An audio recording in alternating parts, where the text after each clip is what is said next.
Тэгэхээр суртагчин бүхий хатныг алтан дээд үнэ ялгууд дээр нэг одоо бичсэн байгаа. За ер нь тайлбарладгаар нөгөө ирээдүйг зөвгөндөг юу гэж хэлдэг үлээ нэг хэлсэн байдаг шүү дээ. Зөв. Юу энэ их сурвалж дээр болохоор юу гэж хэлсэн бэ гэхээр ирээдүйг ухтаж мэдэх боломж олцсон байгаа гэж. Тийм. Тэр ирээдүйг ухтаж мэдхийн тулд яадаг гэхээр түмэн одоо жишээлбэл 1000 жилийн ирээдүйг мэдхийн тулд 1000 жилийн ирээдүйд юу болохыг тооцохын тулд түмэн жилийн өнгөрснийг ухаж тэн дээр дүгнэлт одоо задаргаагаа хийх ёстой гэдэг утгаар ингэж хэлсэн байна л. 1000 жилийн ирээдүйг түмэн жилийн өнгөрснөөс бүтээдгээ тий ирээдүйг өнгөрснөөс одоо бүтээн боловсрсон хүн. Яг тэр нь боловсрсон хүн. Тэр өнгөрснийг тэр түмэн жилийн өнгөрснийг мэднэ гэдэг бол ямар их одоо хөдөлмөр ямар их мэдлэг мэдээллийн дундаас тийм ээ дүгнэлтүүдийг хийж тий. Тэгээд тэн дээр нь судалгаа хийгээд ирээдүйд 1000 жилдээ ийм болно гэдгийг ухаж гаргаж ирж олж авах тийм боломж байдаг гэдгийг энэ гүн ухаанд өөр хэлсэн байна. Тэгэхээр энэ 800 жилийн дараах 13 дугаар зуунаас өнөө цагийн монголчууд орчин цагийн монголчууд ямар байх вэ те ямар замналаар замнах вэ? Энэ бүх зүйлийг тэр хүн яг тэр юугаараа тооцож те бидний үгдээдээс задаргаа хийж те ирээдүйд яг ийм зүйл болзошгүй байна гэдгийг одоо ухтаж мэдээд тэгээд тэрийг тосож бэлтгэнэ гэж. Бүр яг энэ дээр ингэж ухтаж мэдээд тосож бэлтгэх ёстой гэж. Тэгэхээр яг түмэн жилийн өнгөрснөөс яг 1000 жилийн ирээдүйг тодорхой нь шүү дээ. Тэгэхээр 1000 жилийн ирээдүйг тодруулах юм бол тэр нь ухтаж одоо бэлтгэх хэрэгтэй болдог гэсэн үг. Яг энэ зан үйл энэ гүн ухааны нарийн юм байдсан байх гэдэг харагдаж байна. Тэгээд тосож бэлтгээд тэгээ хоёр зам байдаг. Хэрв сөрөг нөлөөлөх гарвал тэр ирээдүйд учрах сөрөг нөлөөллийг эвэрлэж дарах уу эсвэл тисэж үлдэх үү гэдэг юм хоёр замлыг сонгож чаддаг. Тэр ойлгомжтой байна тий. Тэр ирээдүйд учрах тэр аюул занлыг давж чадхаар байвал эвэрлээд дараа тэрийг байхгүй болох хэрэгтэй байна тийм ээ. Дарж чадхааргүй хэм хэмжээний тийм өндөр одоо төвшөнд тэр нөлөөл байгаа бол тэрэнд яаж тисэж үлдэх вэ гэдэг замнал руу орох нь шүү дээ. Тэгээд бэлдэж явах нь тийм ээ. Тий бас тэрийг бэлдэж явах нь. Тэгээд тисээд гарах хэрэгтэй гэсэн юм. Тэр их нарийн юм байд юм байна. Тэгэхээр энэ бол бүр маш төгс шинжлэх ухааны том одоо зүйл байх нь шүү дээ. Энэ шинжлэх ухааны биш бүр шинжлэх ухааны том. Бүр шинжлэх ухааны замналаар монголчууд бидний үгдээс өөрсдөө явж тэр тооцоод, жинлээд, дүгнээд тэгээд тэрэнд ухтаад бодлогыг боловсруулад тэр бодлогын хэдэн үеэр нь тэрийг хадгалсан тусгай тэр овгууд нь тэр үүргийг аваад тэгээд тэр ирээдүйн Монголыг одоо үр хачиг таслахгүй байх. Ирээдүйд Монгол мөнх орших, оршин тогтнуулах тэр бүхий л үйл хэргийг тэр үүрэг хүлээсэн овгууд нь хийж чадчих байгаа байхгүй. Тэгэхээр энэ бол маш төгсдөг тэр шинжлэх ухаанч тийм үйл хэрэг байж таарж байгаа байхгүй. Тэрнээс биш зүгээр нэг зохион бол ухар сүсгийн хий хоосон итгэл үнэмшлийн тий одоо тэр хоосон зүйл дээр зүгээр байхгүй байгаа нь мэддэхгүй зүйл дээр байгаа гэж ойлгоод явахыг бол итгэл гинэ гэж өөрсдөө дэгдэг шүү дээ. Тэгэхээр тийм биш тий. Бүр яг бодтой. Тэгэхээр нэг юм сонирн байна л та. 1000 жилийг одоо тосож харсан байна тийм ээ. Ухтаж харсан байна. Тэгэхээр 1200 суртагчин бүхий хатан 1200-аас 300 оны хооронд амьдч байсан гэхлээр 1000 жил дотор ороо явчлаа тийм ээ. Тэгэхээр яг өнөөдөр бид хүмүүс бол айгүй сонирхдаг шүү дээ тийм ээ. Ирээдүйг башиглан ч гэж ярьдаг, зөвгөн ч гэж ярьдаг тийм ээ. Тэгэл тэрний зөвгөнд биелсэн гинэ гэл ингээд тэр нь бол хүмүүсийн сонирхол маш их байдаг. Тэгэхээр би бас тэр сонирхдаг асуултанд асуулсамаар байна л та. Өнөөдөр бид нэр бүгд л болохгүй байна гэдэг тийм ээ. Монгол бас хөгжихгүй байна л гэн. Ийм байна, тийм байна. Болохгүй юм айгүй их ярьж байна. Нэг тийм сони юм байна. Бас хоёрдугаарт би төхөнд өнөөдөр бөө гэдэг талаараа хүмүүстэй тэр болгон сайн мэддэггүй л байлаа. Гэтэл өнөөдөр бөө хаасаагүй гарч байгаа хүмүүс янз янзаар тайлбарлаж байна. Тэгэхээр та энэ хоёр асуултанд улаач хүний хувьд хариулахгүй. Юу юм ба? Зөвгөнөл гэж юм л да. Тийм энийг маш сайн зөвгөндөг, маш сайхан хүмүүс байсан.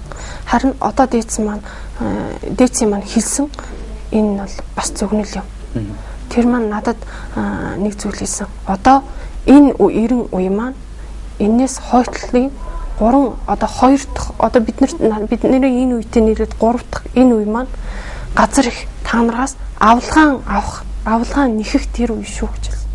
Магадгүй тэр нь газар их авалгаан аавна гэдэг чинь одоо дээдсийн минь хэлээд байгаа өнөөх газар их чинь ядарчээ шөргөөндөө гэдэг нь магадгүй газар хөдлөгч юм билүү? Би бас тэгж бодож байна. Тайлбарлаж байгаа нь. Тэгэхээр энэс тэгж хэлсэн. Газар их авалгаан авдаг 90 үе шүү. Тэгээд баруун талаад, баруун хойтлоод, зүүн хойтлоод хүний хүллийг хаана.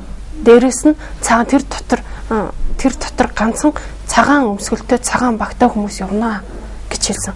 Бас тэрэн дээр нөгөө одоо бодоход ингээд нарны юм уу эсвэл ямар ч байсан бидний мэдхийн агаарын тийм юм өөрчлөлт гарах юм шиг байна гэж би бодсон. Тэгэхээр тэр дотор хүн тэндээс болоод нэлээд хэмжээний хүн амьтад үгүй болно. Тэрэн дотор ганцхан цагаан өмсгөлтэй хүмүүс явна гэж хэлсэн. Энэ магадгүй зөвхөндөлтөө. Яг юу болох нь мэдээгүй. Тэгэхээр хүн болгон энэ зүйлээс хамгаалахын тулд газар ихэн шүргүүлэхгүй тулд газар ихэн авалгаан чамаас нэхүүлэхгүй тулд хүн өөрийн гэсэн ухамсартай байгаасай. Тэгээд би нэг юм хэлэхэд хүнд байх 3 сүнс байдаг юм байна. 1 грамтай, 2 грамтай, 3 грамтай. Ингээд нийлээд 1 грамтай болохоор 3 грамм ингээд 3 сүнс хамт байдаг. Тэр маань Монгол хүнд тэр тусмаа аюу их чадварлаг тийм 3 сүнс байдаг. Нөгөөх нэг нь дэврэх үе сүнс, нэг нь дарах үе сүнс, нөгөөх нь тогтоох үе сүнс. Хүмүүс эргэлзэж байгаагаа, гутарж байгаагаа, өөрөө ямар байгаагаа зарим хүмүүс мэддэггүй. Би өөрөө юу болоод байгааг мэдэхгүй байна. Гарах шийдвэрээ би мэдэхгүй байна гэсэн. Энд маш олон хүмүүс тайлбар гэлдэж гол ганц хариулт нь одоо хүртэл гараагүй байдаг. Тэгтэл өнөөдрийг дээдс маань ингэж хэлсэн. Монгол хүний хоёр талд дарах үе, дэврэх үе ийм хоёр сүнс оршдог.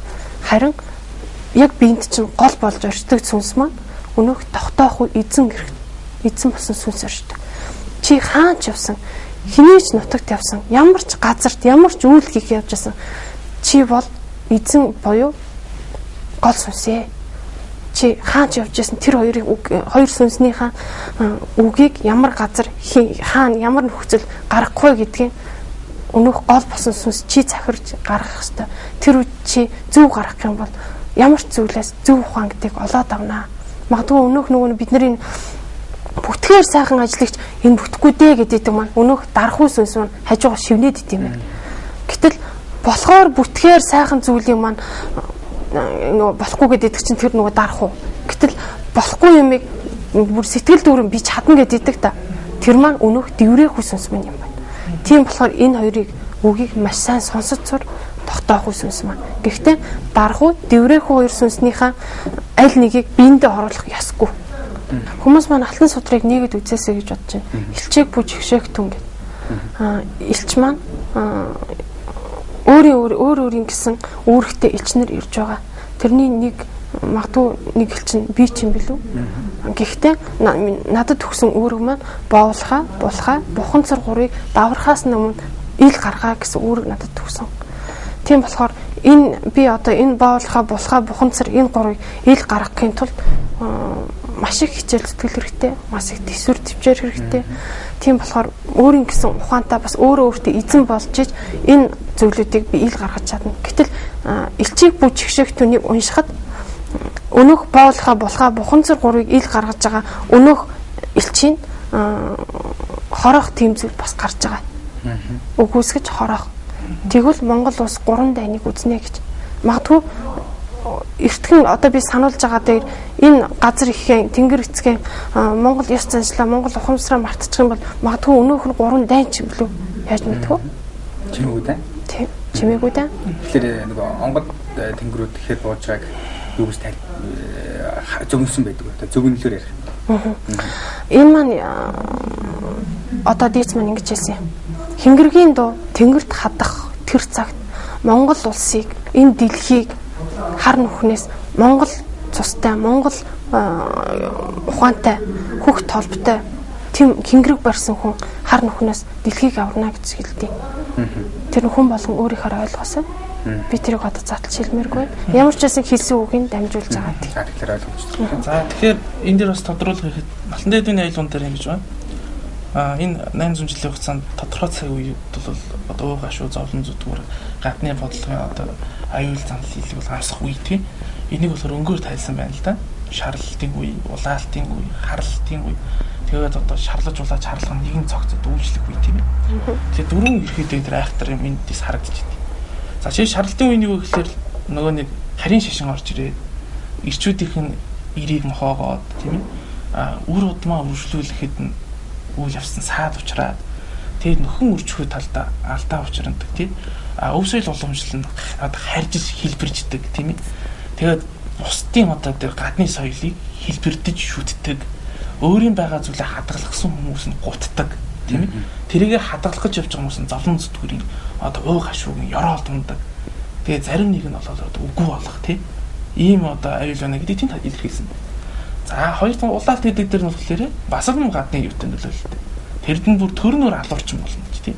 Төрн өөрөө хомроглож устгах нь бүр алтан одоо ургийн одоо язгууртан гэсэн тэр мэдлэг оюунтай гэсэн болгоныг түүж болоод тэгээд устгаж үгүй хийх тэр төрийн үйл явц нь өөрөө тэрэндээ тэгэж явна гэдгийг хэлээ. Төрн өөрөө алуурчулна энэ улаалт үед тэгээд юуны хорлын дээр шалтар сутрааны хорлол давтаад тэгээд ингээд бас улаалт үед нь тэр нэг коммунизм юу байна.